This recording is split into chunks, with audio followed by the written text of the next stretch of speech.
Welcome back. I want to talk about the Flyers today. Philadelphia is a team that I feel like this could go either way. This was a team that stayed in the hunt for the playoffs until the very last night of the regular season, and it was bizarre how they did it. Really was. This was a team that in 2021-2022 had 61 points. The following season, 75, so they improved by 14 points. This past season, they improved by another 12, so they're 26 points ahead of where they were 2 seasons ago. But can they keep building that? Because what's interesting is they get 87 points. They're that close to making the playoffs, and yet they were 27th in goals for. The offense just wasn't there when they needed it.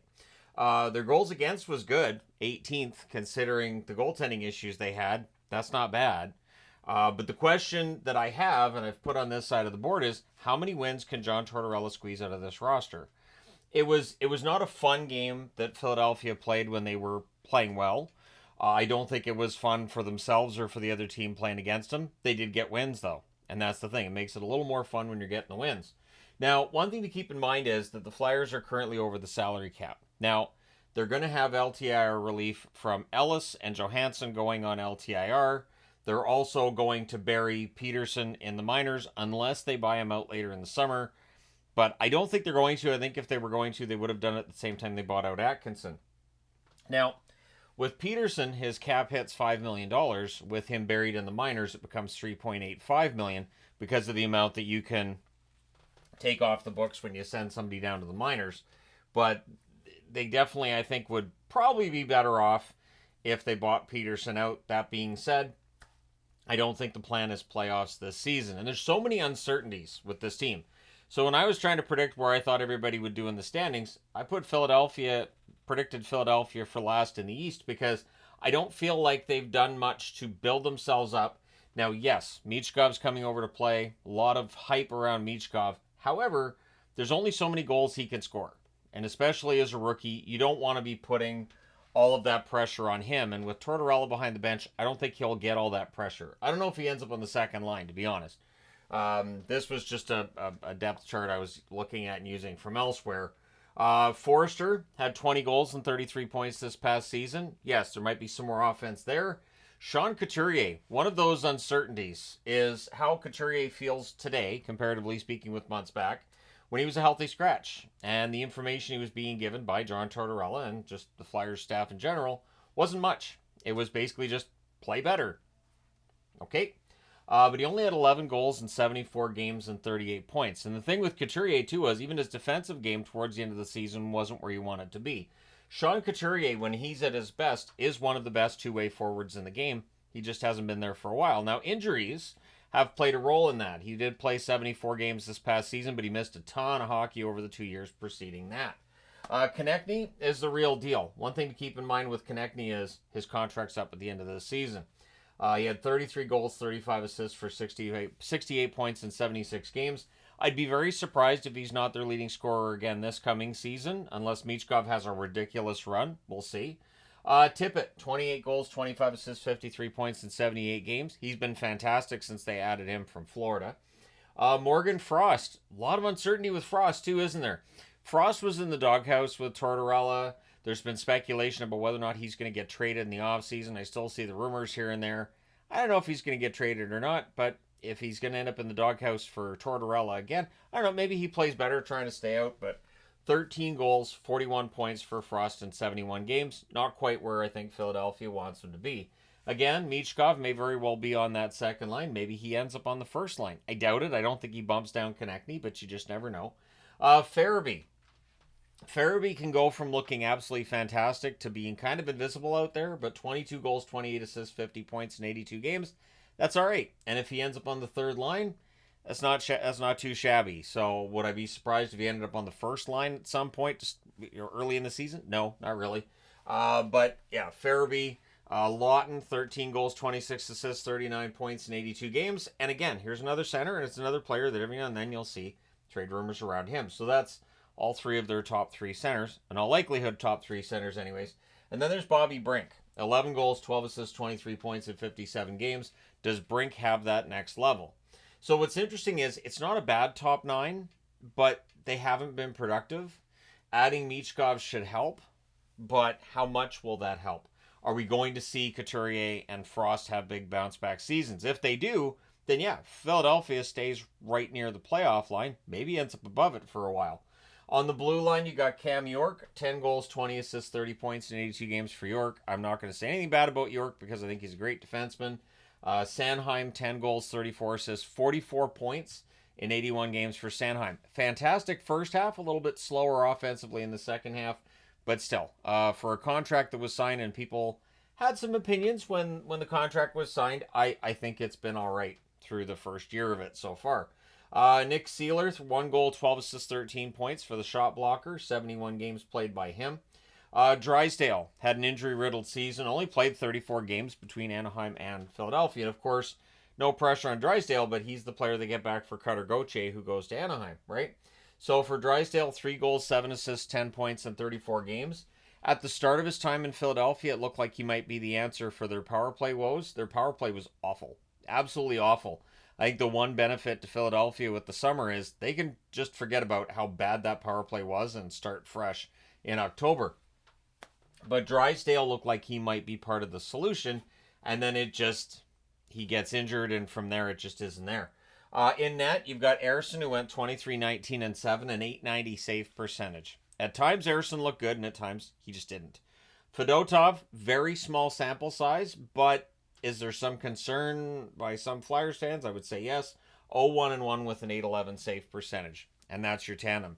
They're being paid to be the tandem for this team this year, and again, there's the inexperience. There's the fact it's an unproven two of them together, and yeah, this is a team that really does need that top-notch goaltender, and I don't feel like they have that right now, unless Fedotov plays much better to start this season than he looked.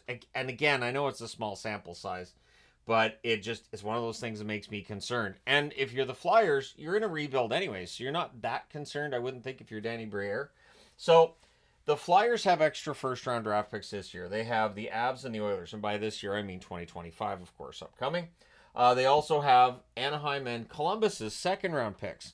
So what's interesting with that is Anaheim and Columbus are likely going to pick early in the second round this coming year. So that's almost the equivalent of having 5 first-round picks. Almost. It's not 5 first-round picks, but it could be 5 in, say, the top 40. That's not, I think, too much of a stretch to think that both the Ducks and Blue Jackets draft picks could be relatively early in the draft. So this coming draft, we'll see how busy the Flyers are. And, of course, if they get off to a good start, maybe you decide to put one of those first-rounders up and see what's out there and pick somebody up. But that's where the cap problem comes in, where they just don't have the cap money or cap space to pick somebody up without probably needing a third party. And then you're giving up extra draft picks as well for that to happen. Now, one thing to keep in mind, because they are still in a rebuild, I think, they've used 2 of their 3 retention slots for this season already. So if they're going to retain salary, they have to be careful about how they do it. Couturier's contract, I can't see them using retention, because if I was reading the chart rate on Puckpedia, they don't have any retention slots left 3 years from now. If that is in fact the case, I'm just saying that as an if. But Couturier, $7.75 million cap hit until 2030. He needs to get off to a really good start. In the event that Philadelphia decides to move the asset, in the event that Couturier says, you know what, I don't necessarily feel like this is the home for me now. If he does, he's going to have to play really, really well out of the gate for him to have the market value to be able to move that contract. Tippett, $6.2 million cap hit till 2032. I have nothing bad to say about that cap hit. That's a perfectly fine contract. Konechny, $5.5 million cap hit this year. He's going to get paid next summer, and it's a matter of how much. And if I was Philly, I'd be sitting down with his agent right now and talking about it and trying to get it straightened out. Start a year in advance. Don't let these things hang out there. Sanheim, $6.25 million cap hit until 2031. As previously mentioned, I feel like Sanheim has played well for that contract thus far. For all of the discussion of how, these players get big contracts and they fall off, generally speaking, most players don't. There are examples of players that do, but most players don't. And then there's York, $1.6 million for another year. He's a restricted free agent next summer. He's going to get himself a raise too. I like York's game a lot, so I would say well over double that on next season's contract. And Fedotov, $3.28 million for 2 seasons. So again, they're counting on him to go out there and play at the very least as well as a 1A, 1B situation with Ersson. And we'll see how that goes. Philadelphia's had their problems with finding that core goaltender. And of course, they didn't give any kind of qualifying offer to Carter Hart. So he leaves as an unrestricted free agent. And yeah, this is a team that could definitely use some help in net. And I feel like down the middle, there's some vulnerability there. And in the NHL, if you have vulnerability down the middle, it just makes life more difficult for your wingers and for everybody in general. Their top prospects currently, Jet Luchenko, they drafted 13th overall in 2024. I don't think he plays right away. Oliver Bonk was a number 22 pick in 2023, so maybe he pushes his way into a job sooner rather than later. Alexei Kolosov, who's a goaltender, was drafted 78th overall in 2021. He's seen as a very good young goaltender. But the question then becomes one of when does he come over? How does he slot in? All that fun stuff. And then from 2020's draft, the number 54 pick was Emil Andre. Andre, I think, is a good defenseman, but since he's 5'9", and I know he is stocky and he's strong, but a 5'9" defenseman in the NHL, there's that difficulty of getting to the NHL and staying there as a defenseman. I would say if you're below 5'10", that makes it even more difficult. But anyways, I do think Andre has the talent. I'd like to see him get a chance, at least, preseason and warm-ups and just see what he's got. See what he's got. Maybe he makes the roster out of camp. But at any rate, I think with Philadelphia, the picture's going to get a lot better later. I think there's still some work to be done by Danny Briere here. Getting Michkov into the lineup is great. That's fantastic. That's some good work. And we'll see who else is able to join him from the young players. But I don't think they're done. I feel like with Philadelphia, we're just getting into this rebuild. And I don't think wins and losses are as important to them as they're going to be for other teams, which could affect their win-loss record. But at any rate, let me know your thoughts. How do you feel about Philadelphia and the rebuild that they're going through? Do you think they're doing well, not doing well? Let me know your thoughts. Hit like and subscribe if you have not done so already. Thank you guys so much for all your support. I will talk to you again soon.